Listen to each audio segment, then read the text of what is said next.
오늘도 우리 사는 이야기 찾아주셔서 감사합니다.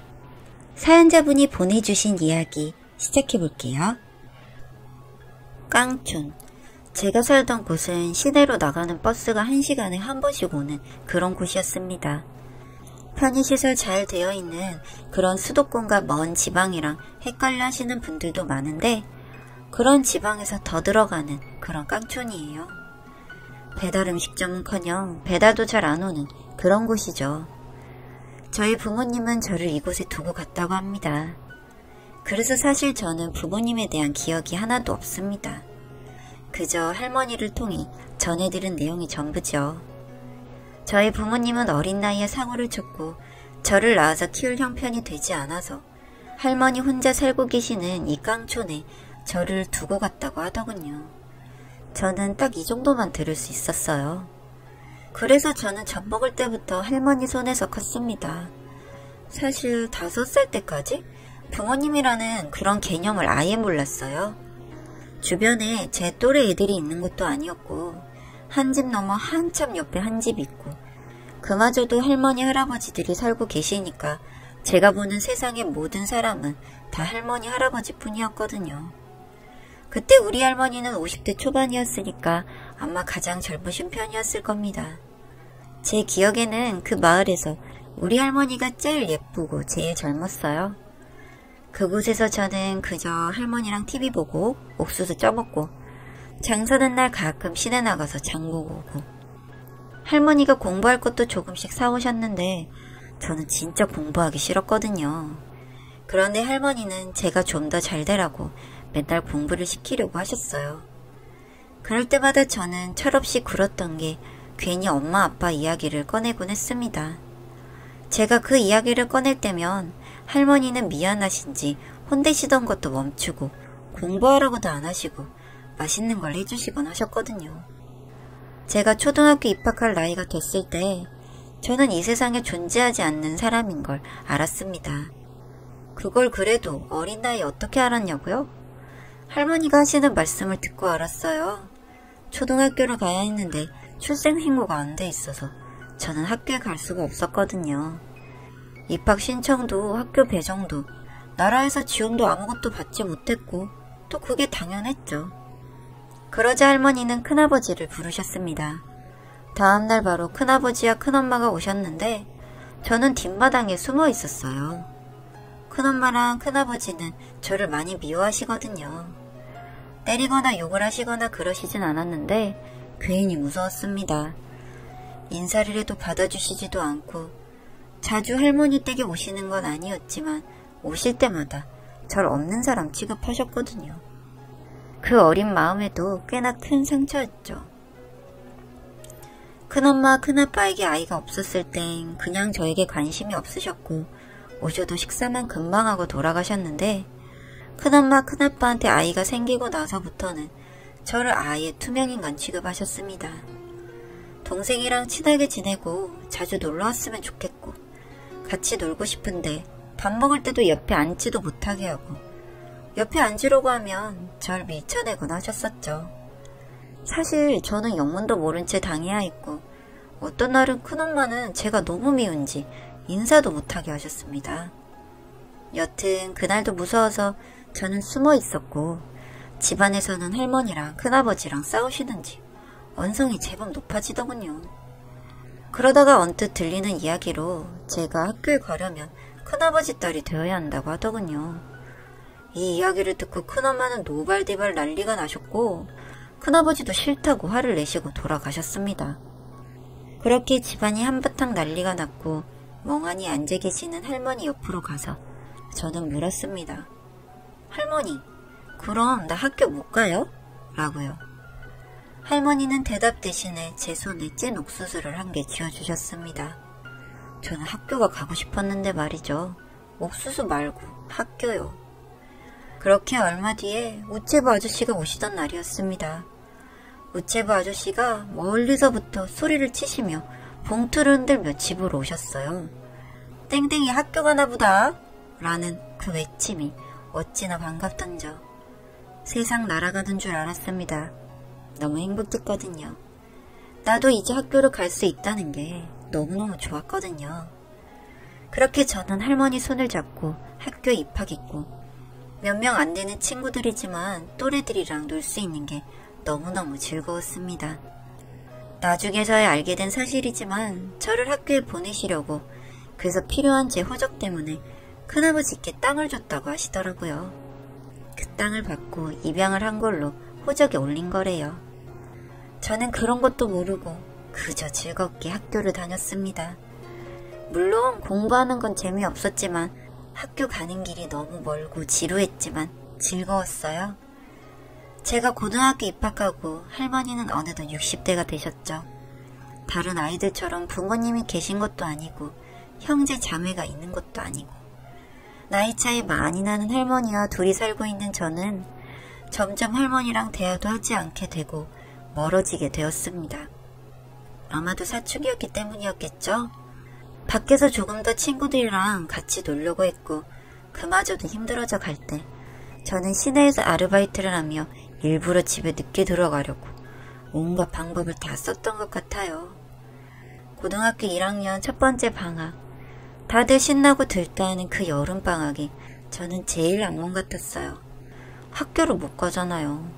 학교에 못 가면 그 깡촌에 할머니랑 둘이 있어야 한다는 건데 저는 그 생각만으로도 답답하고 짜증이 났습니다. 그렇게 방학이 되었고 낮에도 할 아르바이트가 없나 알아보면서 집에서 빈둥거리는데 큰아버지랑 큰어머니께서 오셨습니다. 연락도 하지 않고 오신 것 같았어요.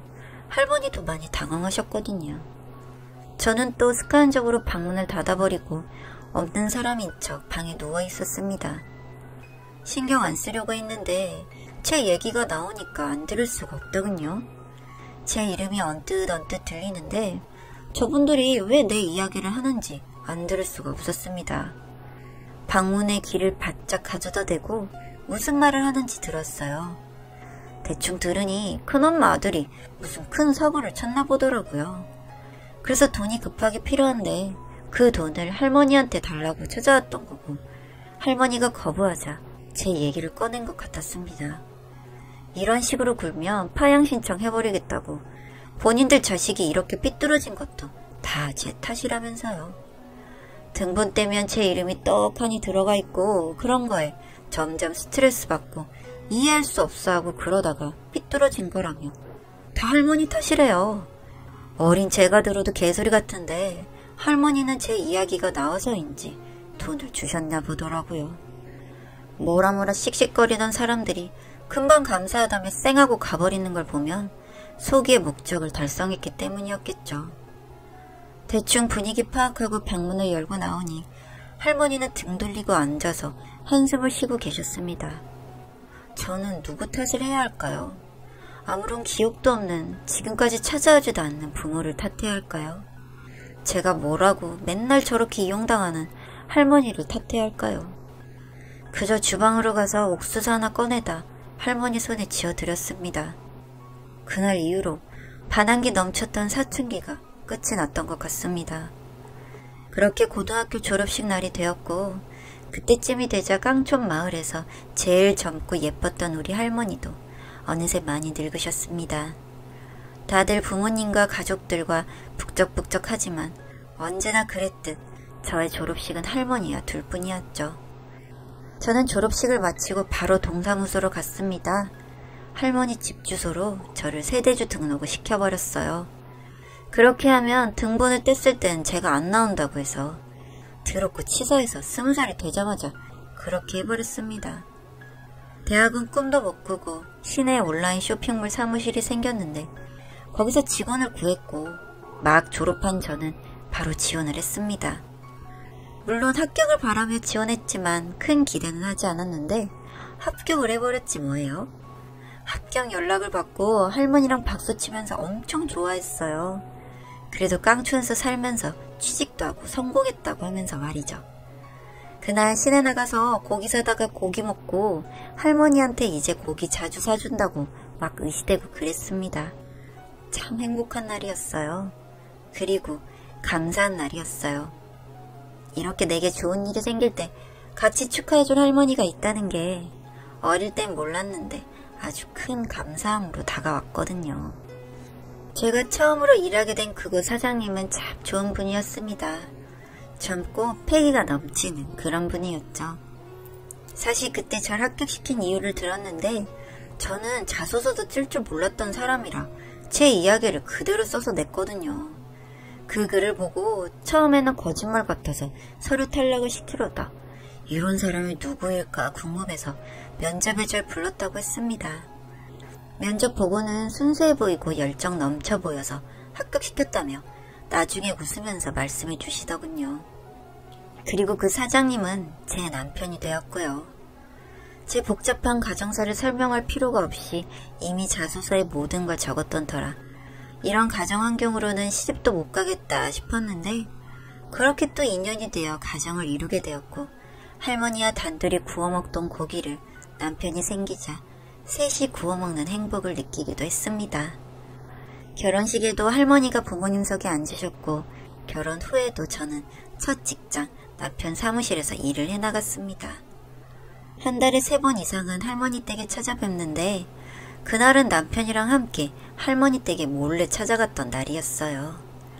항상 전화드리고 찾아가면 음식 준비를 다 해놓고 계셔서 연락 안 드리고 찾아갔던 날이었죠. 할머니한테 제가 맛있는 걸 해드리고 싶었던 그런 날이었거든요. 그런데 대문을 열고 들어가니 큰 소리가 나기 시작했습니다. 큰아버지와 큰어머니가 와 계신 게 분명했어요. 그런 일 아니면 이 집에 큰 소리 날 일이 전혀 없으니까요. 들어가서 또 무슨 일이냐고 뜯어 말리려 했습니다. 그런데 문을 열려고 하는 그 순간 저는 그대로 멈출 수밖에 없었어요. 땅 더 남지 않았냐고 그거 달라고 하시던 큰아버지는 완강히 거부하는 할머니에게 얘기하시더군요. 아버지 돌아가시고 얼마 지나지 않았을 때 집에 도둑 들고 집안 뒤집히고 난리가 나서 정신없이 경찰서 다니고 마무리도 덜 됐는데 갑자기 시골로 가겠다고 하셔가지고 차라리 시골이 덜 위험할 수도 있겠다 싶고 무서워 그러신가 보다 생각하고 이사 도와드렸다. 그런데 임신을 하고 있을 줄 누가 알았겠냐. 그것도 아버지 애도 아니고 어딘 놈의 자식을 배가지고 여기 숨어 계시지 않았냐고요. 애 낳고 나서야 연락해서는 도와달라고 하실 때 본인이 어떤 심정이었는지 아냐고. 그때부터 모든 게 다 꼬인 거라고. 아버지 재산 단 한 푼도 그년한테 쓰이는 걸 못 본다고. 그거 알고 계시라고. 시집 갔다고 끝인 줄 아냐고. 그년 집 찾아가서 다 까발리는 수가 있다고. 항상 지켜보고 있으니까 허튼 생각하지 말라고 소리치시더군요. 그대로 돌아서서 그 집을 빠져나왔습니다. 남편 보기도 창피했고 도망치고 싶었고 숨고 싶었습니다. 제가 그런 사람 자식이라니요.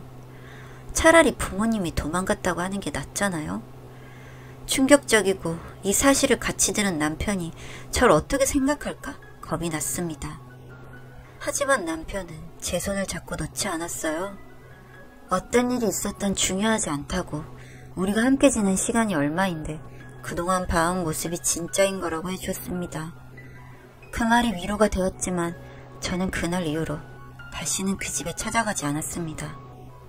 가끔 할머니에게 전화가 오긴 했지만 받지 않았어요. 보고 싶지도 않았고 연락하고 싶지도 않았습니다. 몇 년을 그렇게 잊은 척 살았습니다. 한 달에 한두 번 오던 전화가 2달에 한 번으로 줄어들고 3달에 한 번으로 줄어들고 1년에 2번으로 줄어들고 그러다 아예 끊겨버렸죠. 연락이 뜸해지고 얼마 뒤 할머니가 돌아가셨다고 큰아버지께 연락이 왔습니다. 아니 부고 문자가 왔습니다.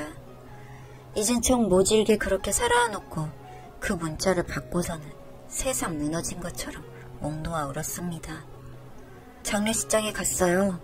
제 결혼식 때와 다르게 정말 많은 분들이 오셨더군요. 저는 상복도 입지 못했습니다. 그저 조문객일 뿐이었어요.